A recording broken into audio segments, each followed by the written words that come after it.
Hello प्यारे बच्चों, good morning. हमारा आज का विषय है कक्षा 4 की हिंदी की पाठ्य पुस्तक रिमझिम का दूसरा अध्याय, जिसका नाम है जैसा सवाल वैसा जवाब। जैसे कि जैसा आप सवाल करोगे वैसा ही आपको उत्तर मिलेगा। तो चलिए आज हम इसको पढ़ते हैं और समझते हैं। आज हम इस पाठ में बीरबल की चतुराई और प्रखर बुद्धि मतलब तेज बुद्धि के बारे में पढ़ेंगे। बीरबल अन्य दरबारियों और मंत्रियों में सबसे अलग थे, जिसके कारण अकबर के प्रिय मंत्री भी कहलाते थे और दूसरे दरबारी जो थे वो इनसे चिढ़ते थे। किससे? बीरबल से। तो आइए अकबर और बीरबल की ये मजेदार कहानी हम पढ़ते हैं। तो तैयार है बच्चों? ओके, तो आज हम इसको समझते हैं। कहानी का नाम क्या है? जैसा सवाल वैसा जवाब।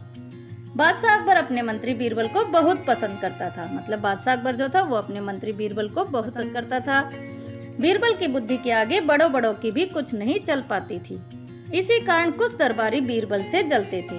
वे बीरबल को मुसीबत में फंसाने के तरीके सोचते रहते थे। मतलब वे सोचते थे कि किसी न किसी तरह से हम बीरबल को मुसीबत में फंसा दें, जिससे कि राजा उनकी भी राय लेना शुरू कर दे। अकबर के एक खास दरबारी ख्वाजा सरा को अपनी बुद्धि और विद्या पर बहुत अभिमान था। मतलब अकबर के दरबार में एक खास दरबारी थे जिनका नाम था ख्वाजा सरा, और उन्हें अपनी विद्या और बुद्धि पर बहुत अधिक अभिमान था, मतलब घमंड था।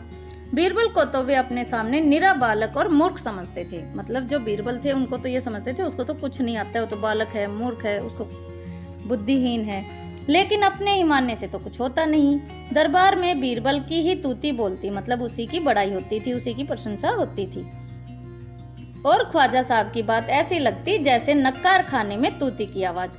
नक्कार खाना क्या होता है? जैसे पहले राजा महाराजाओं के द्वार पर बहुत ऊंचे ऊंचे ढोल नगाड़े लगे रहते थे और उनमें जो आवाज करते थे, कोई प्रोग्राम कार्यक्रम वगैरह होता था तो उसमें आवाज होती थी। इस तरह से ख्वाजा सरा की आवाज को इस तरह समझा जाता था। चलती तो वे ख्वाजा साहब की चलती तो वे बीरबल को हिंदुस्तान से निकलवा देते। लेकिन निकलवाते कैसे?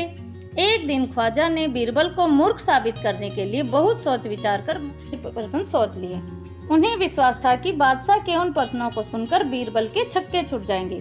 मतलब बीरबल अचरज करता रह जाएगा, और इतने मुश्किल प्रश्न लेकर आया ये, और वह लाख कोशिश करके भी संतोषजनक उत्तर नहीं दे पाएगा। मतलब ख्वाजा सरा ने सोचा कि वो बहुत कोशिश करेगा लेकिन उनके उत्तर नहीं दे पाएगा। फिर बादशाह मान लेगा कि ख्वाजा सरा के आगे बीरबल कुछ नहीं है।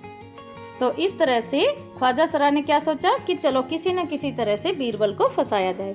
ख्वाजा साहब अचकन पगड़ी पहनकर दाढ़ी सहलाते हुए अकबर के पास पहुंचे और सिर झुकाकर बोले, बीरबल बड़ा बुद्धिमान बनता है, आप भी उसकी लंबी चौड़ी बातों के धोखे में आ जाता है।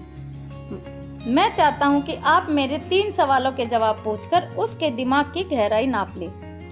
उस नकली अकल बहादुर की कलाई खुल जाएगी। मतलब ख्वाजा साहब ने क्या किया? मतलब अच्छे से कपड़े वगैरह पहन करके, अचकन मतलब पोशाक, पगड़ी, सिर पर जो हम एक कपड़ा बांधते हैं उसको पगड़ी बोलते हैं, वो पहन करके तैयार होकर के और दाढ़ी सहलाते हुए अकबर के दरबार में पहुंचा और बोले, महाराज अकबर बहुत अपने आप में बुद्धिमान बनता है। चलो मैं आपको कहता हूँ कि ये 3 सवाल पूछकर देखो, अगर वो बता देगा तो ठीक है, नहीं तो पता चल जाएगा कि वो कितना बहादुर है और उसकी पोल खुल जाएगी। ख्वाजा के अनुरोध करने पर अकबर ने बीरबल को बुलाया और उनसे कहा, बीरबल, परम ज्ञानी ख्वाजा साहब तुमसे 3 प्रश्न पूछना चाहते हैं, क्या तुम उनके उत्तर दे सकोगे?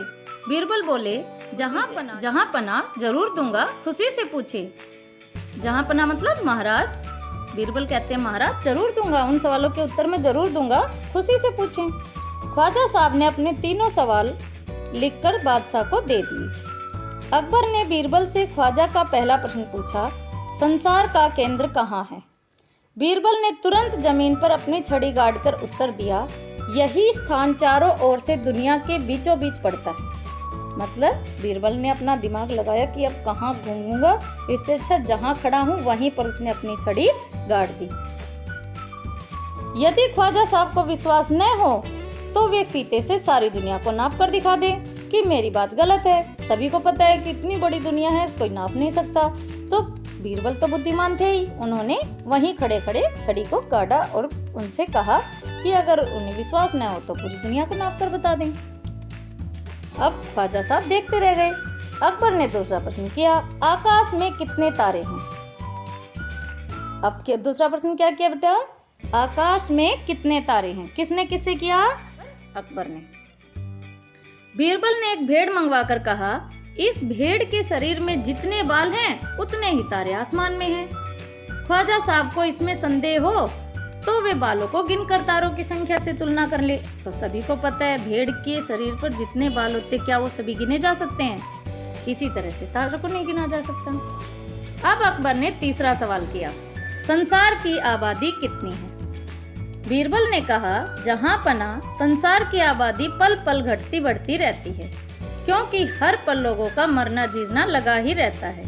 इसलिए यदि सभी लोगों को एक जगह इकट्ठा किया जाए तभी उनको गिनकर ठीक ठाक संख्या बताई जा सकती है। बादशाह तो बीरबल के उत्तरों से संतुष्ट हो गया, लेकिन ख्वाजा साहब नाक भौं सिकोड़कर बोले, ऐसे गोलमाल जवाबों से काम नहीं चलेगा जनाब। मतलब ख्वाजा साहब बोले कि ये तो अगर मैं तारों के बारे में पूछ रहा तो भेड़ मंगवा लेता है, तो इस तरह से गोलमाल जवाबों से काम नहीं चलेगा।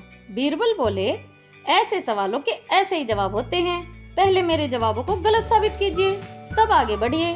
ख्वाजा साहब से फिर कुछ बोलते नहीं बना।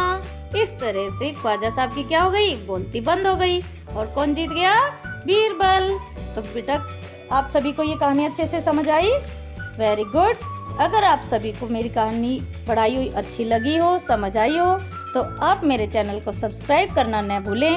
इसी तरह कल अगली वीडियो के लिए हाजिर होंगे। देखते रहिए आपका अपना चैनल। धन्यवाद।